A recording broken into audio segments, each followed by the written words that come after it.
Welcome back to Primetime News. And a special welcome once again to our viewers on TVJ International in the Cayman Islands and online at onespotmedia.com. First up this evening, a toxic cocktail. That's how the opposition leader has described the state of affairs in Jamaica following the tax package, Hurricane Melissa damage, and the war in the Middle East. Opposition leader Mark Golding was giving his contribution to the budget debate, where he also outlined ways in which the government can collect more money without increasing taxes. Details from Andrea Chisholm.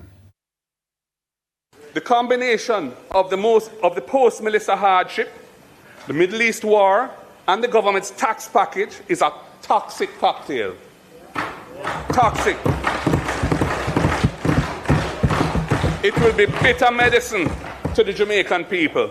And Prime Minister, you need to tell the people when you speak on Thursday what your plans are for protecting the society. The opposition leader throwing down the gauntlet.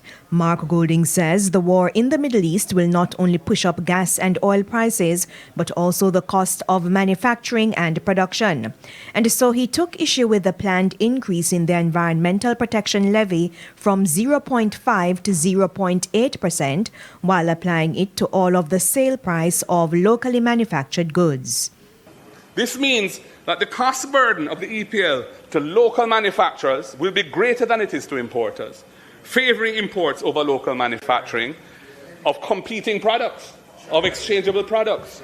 This is a major design flaw in the new tax, and it needs to be corrected, and I'm calling the Minister of Finance to correct it.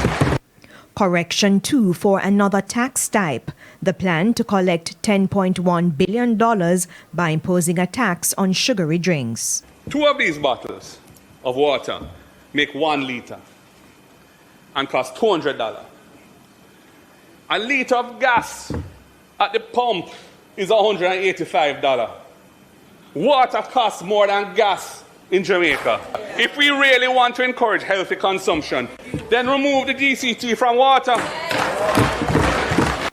Mr. Golding then reiterated the points made by the opposition spokesman on finance to increase revenues and not taxes.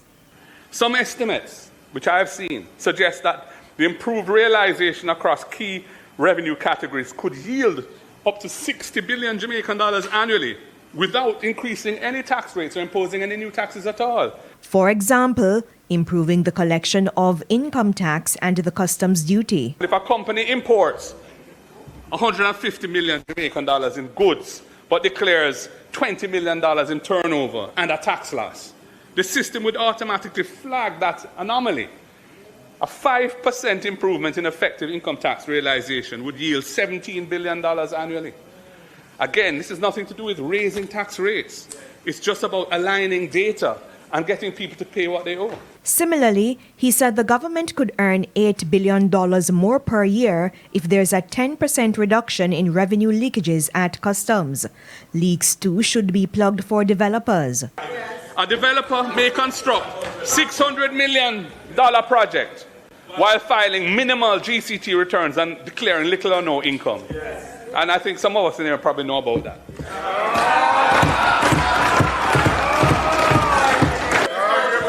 Once a building permit is issued, the approved value of the project should be logged in the tax system. And returns should be auto-populated through a project disclosure section.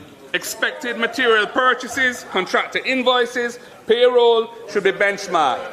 It is estimated that correcting 5% of underreporting in these activities would yield $3 billion annually. On the issue of development, Mr. Golding insists the $10 billion allocation to fix roofs damaged by Hurricane Melissa is not enough.